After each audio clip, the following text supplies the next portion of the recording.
If you happen to fly over Shanghai, you'll find 1,000 odd trees rising from a building. This building is actually called 1,000 Trees and is located in the residential district of Putuo in northwest Shanghai, home to more than 1.2 million people.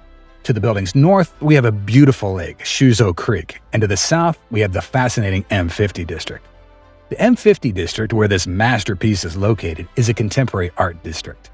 It houses more than 100 artists and is often compared to New York's SoHo and Beijing's 798 Art Zone.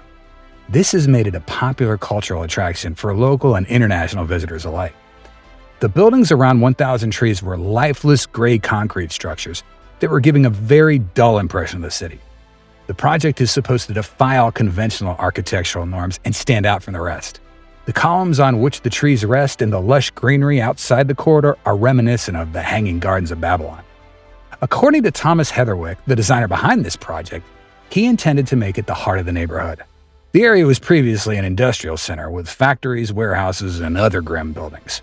But after the early 2000s, the region went through a massive gentrification that replaced the industries with art galleries, artist studios, design agencies, and other visual arts businesses. 1,000 Trees isn't just a stunning building to feast your eyes with. It's a mixed-use space. It's a 9-story shopping center that contains 166 stores and restaurants. The place looks even more breathtaking at night as the light illuminates each tree, giving the impression of a golden castle from afar. Its proximity to the lake, as well as its greenery, establishes a link with nature where people can gather, talk, and absorb its magnificence. The 300,000 square foot site is split over 2 plots of land with 2 mountain-like buildings. The east wing is 328 feet tall, while the west one is shorter at 196 feet. The inspiration for this design was taken from China's Yellow Mountain. To reflect the artistic vibe of the M50 district, the southern side of the building features artwork of 16 prominent graffiti artists that can be seen from the adjacent road. Artists have also been invited to exhibit their artworks or create paintings and art installations inside the mall. A number of art galleries will open in the complex to work in concert with a neighboring art hub. Unlike other architectural projects where the support columns are hidden from the outside, the 1,000 Trees proudly boasts them on the front. To humanize the whole project, 1,000 trees as well as 250,000 plants are on top of each support column. These plants are carefully curated to amplify the area's aesthetic and withstand wind effects due to the height. The planters contain a biodiverse mix of shrubs, hanging plants, and flowering trees. Hence, like a mountain slope, its appearance will change with the seasons. But the real question is, how do they water these trees? You hop on a helicopter each time and water them? Well, that's not the case. An automatic watering system is hidden inside each column, which keeps the 70-plus species of plants healthy. Placing these trees on top of the support columns is a logical decision as it transfers its weight downward to the foundation. With green-covered buildings or roofs, designers need to find a way to support the weight of the plant in the soil, too. In this case, Heatherwick and his team used columns instead of beams, which not only supported the weight but also provided space for irrigation and lighting. Along with the greenery, the exterior of the center is covered in balconies. This means that there are terraces on each floor offering outside space and panoramic views of the lake and the surroundings. Have you enjoyed the video so far?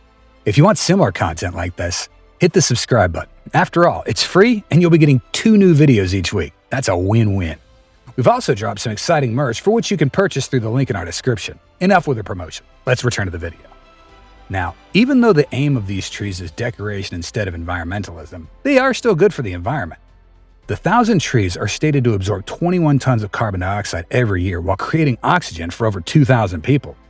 The first phase of 1,000 trees opened with a lighting ceremony on December 22, 2021 after 8 years of development. The second phase of the project will feature hanging gardens. An enclosed link bridge, tunnel, and ground floor drop-off will connect the 2 structures. Both parts of the development are located on the site of a former flower factory, the Fufeng Flower Factory. To preserve its history, the 4 buildings of the former factory will be incorporated into the new complex.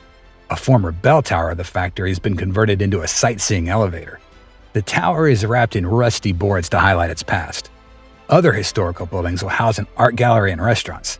This isn't the only time that Heatherwick Studios touched upon greenery in their designs. Recently, they revealed their creation, Little Island in New York. It's a small, nature-packed space that rests on top of 132 concrete columns. Some other famous designs include Eden Apartments in Singapore and the Vessel in Hudson Yards, New York. Heatherwick got wild recognition after designing the UK pavilion made with 60,000 fiber optic rods that glow in the dark. This was one of the most impactful designs of the Shanghai World Expo 2010. Let's move on and take a virtual tour of the 2,000 trees. The journey begins by walking through the beautiful promenade overlooking the lake, lined with elegant bushes. 1,000 trees can be seen from the opposite side of the river, providing a remarkable contrast to the water. The entrance is basic. It's a simple door that leads inside.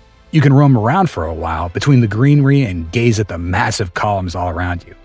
At night, the view is even more spectacular as all the trees are individually lit, resembling a Christmas tree. There are also some fascinating statues and artwork outside to give you a little preview of what's inside. Stepping inside, the roof is a pixelated design, complementing the white marble flooring. From time to time, you can see Greek white statues at each level of the building. There's also a coffee shop and other food outlets on the ground level. And don't forget, as this is an artistic building, even the elevators would be artistic. All elevators are transparent to show the colorful designs in the background.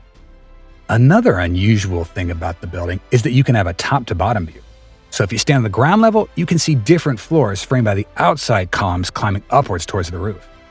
But 1,000 Trees is just more than art and glam. It also happens to pick up some local culture along the way. That's why the underground food street might come as a pleasant surprise to most of us. Walking through it feels like you're passing through a crowded food street in China. With dozens of food outlets laid end to end, tourists can be seen waiting in queues for their turn. There are also international food options, but the local ones seem to dominate. The first floor and above are reserved for art displays and fashion in general. You can also find random things. For example, the Mr. Bean car. The shopping mall officially opened in December and is being visited by almost 100,000 people each day.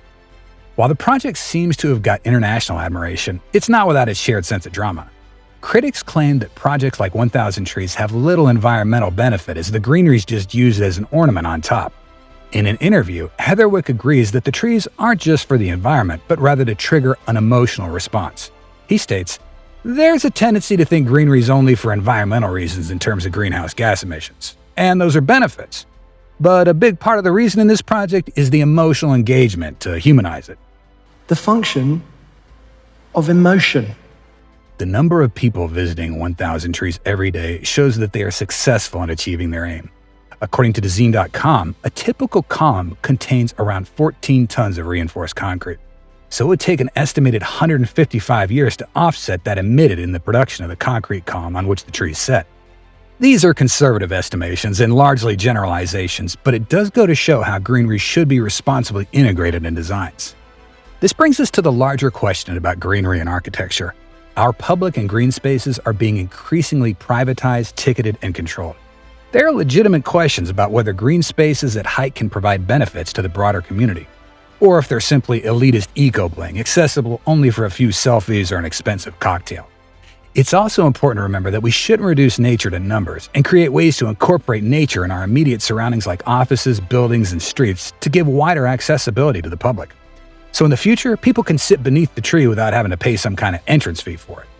What's your take on 1,000 Trees? Is it a good environmental venture or just another random project with trees in it? Comment your thoughts below. That's all for today. If you enjoyed this video, please hit the like and subscribe buttons. We're committed to releasing 2 videos each week, so your support means a lot, and we'll see you in the next video.